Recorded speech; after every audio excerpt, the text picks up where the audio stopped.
Mudragada political reentry ముగిసిందా అంటే అవుననే వార్తలే వినిపిస్తున్నాయి. దాదాపుగా ఏపీలోని అన్ని పార్టీలు డోర్స్ క్లోజ్ చేశాయి.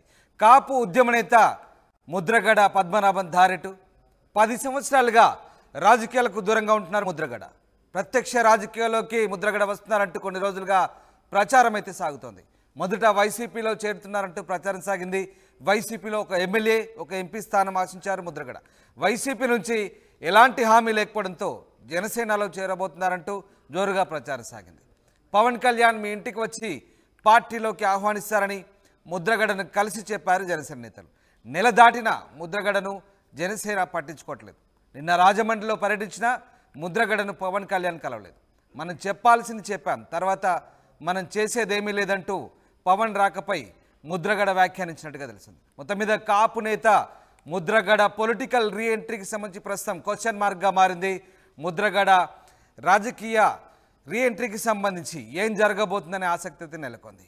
ఎస్, మా సీనియర్ కొలీగ్ కృష్ణమోహన్ లైవ్లో జాయిన్ అవుతున్నారు. ఎస్ కృష్ణమోహన్, మనం చెప్పాల్సింది చెప్పాం, కానీ తర్వాత మనం చేసేది ఏం లేదంటూ పవన్ రాక సంబంధించి ముద్రగడ పెదవి విరిచినట్టుగా తెలిసింది. ఇంతకీ ముద్రగడ పద్మనాభం పొలిటికల్ రీఎంట్రీకి సంబంధించి పూర్తిగా డోర్స్ క్లోజ్ అయినాయి అనుకోవచ్చా?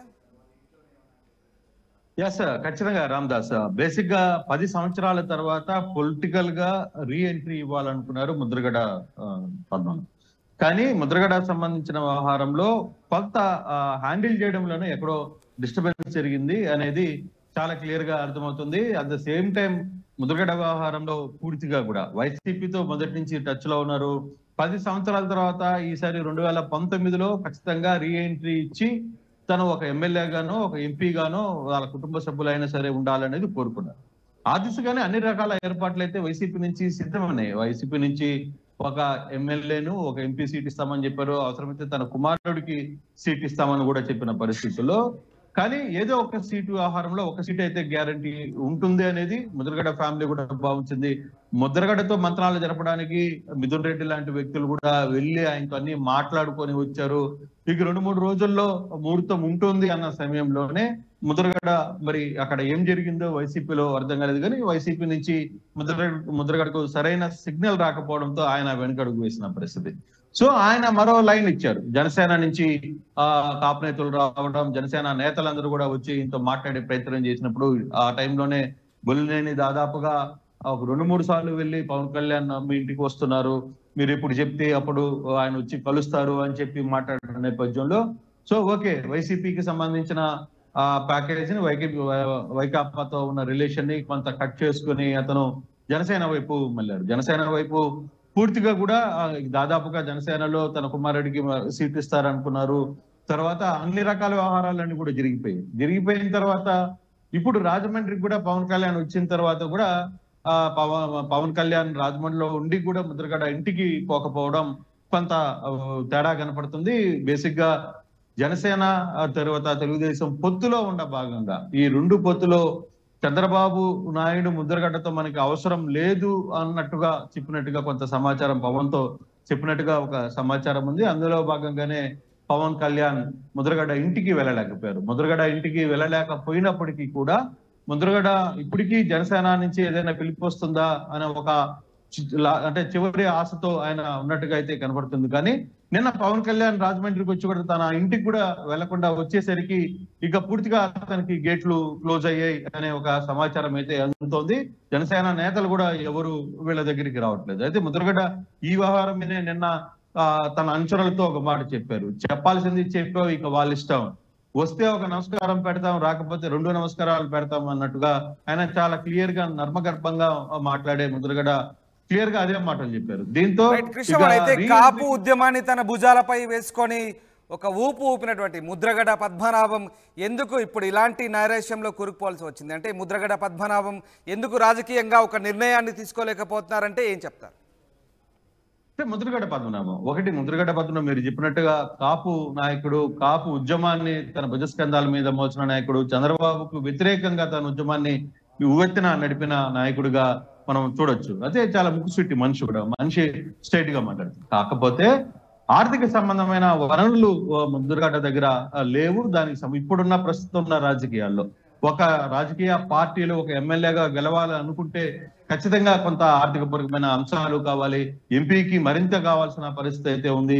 ఇటువంటి అంశాలన్నీ కూడా కొంత జోడైన పరిస్థితులు.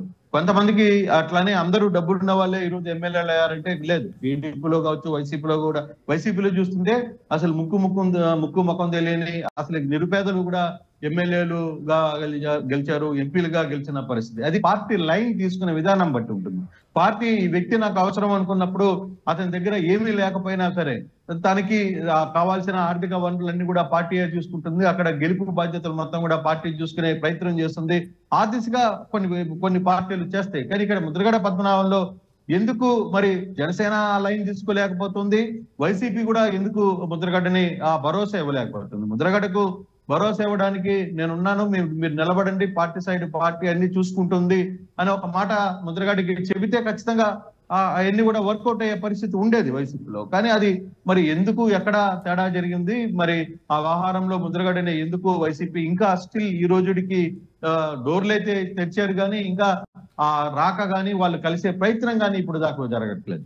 ఆ వ్యవహారంలోనే ముద్రగడ్డ కొంత అనీజీగా ఉన్నట్టుగా. ముఖ్యంగా గోదావరి జిల్లాలతో పాటు ఏపీ రాజకీయాలను ప్రభావితం చేసిన ముద్రగడ్డకు సంబంధించి రాజకీయ పార్టీలు కూడా ఆయన్ను కలవాలంటూ, ఆయన్ను తమతో కలిసి రావాలంటూ కూడా ఒకప్పుడు రాజకీయ పార్టీలు వెంటబడ్డ పరిస్థితి. బట్ ఇప్పుడు ఎందుకు పార్టీలు ఆయన్ను పూర్తిగా దూరం పెడుతున్న పరిస్థితి? ఏం జరుగుతుంది? ఎస్ సార్, ఇప్పుడు సమీకరణాలన్నీ మారిపోయినాయి రామ్. గతంలో రాజకీయ సమీకరణాలు ఒక కాపు, ఒక కమ్మ అనే లేదు, ఒక రెడ్డి, ఇట్లా సామాజిక వర్గాల ప్రకారం. కానీ ఇప్పుడు బీసీ సామాజిక వర్గం చాలా బలంగా తెర మీదకు తీస్తుంది. చంద్రబాబు విషయంలో కావచ్చు, లేకపోతే ప్రధానంగా వైసీపీ విషయంలో చూసుకుంటే వైసీపీ బీసీ సామాజిక న్యాయం నుంచి పెద్ద ఎత్తున కూడా ఈ రోజు ఇష్యూలు చేస్తున్న పరిస్థితి మనం చూసాం. సో అందుకే సీట్ల వ్యవహారంలో కూడా మనం చూసుకుంటే దాదాపుగా 30 సీట్లు 68 సీట్లు మారిస్తే 30 మందికి సిట్టింగ్లు ఇవ్వలేదంటే దాంట్లో చాలా వరకు బీసీ సామాజిక వర్గాలన్నింటినీ కొంత పెద్దపీట వేయాల్సిన పరిస్థితి వచ్చింది. అంటే కాపు సామాజిక వర్గం ఒకటే కాదు, కాపు సామాజిక వర్గంతో పాటు ఇతర సామాజిక వర్గాలను కూడా అంటే వాళ్ళ సమీకరణాలని పెంచుకోవాల్సిన పరిస్థితి ఉంది.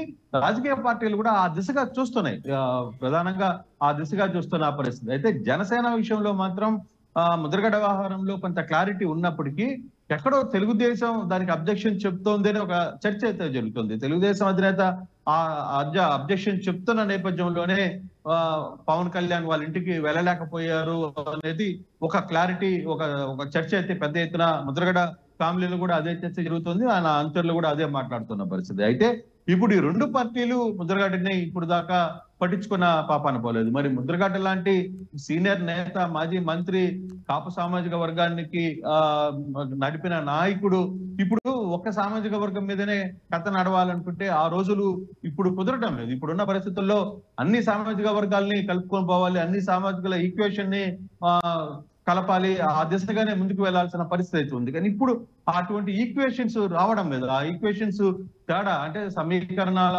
ఈక్వేషన్స్ తేడా వస్తున్న నేపథ్యంలోనే ముద్రగడ్డని రెండు పార్టీలు పట్టించుకోవడం లేదా అనే ఒక చర్చ అయితే వినబడుతుంది. కానీ ఇంకా ఎక్కడో ఒక చివరి ఆశ అయితే కనబడుతోంది ముద్రగడ్డ ఫ్యామిలీకి.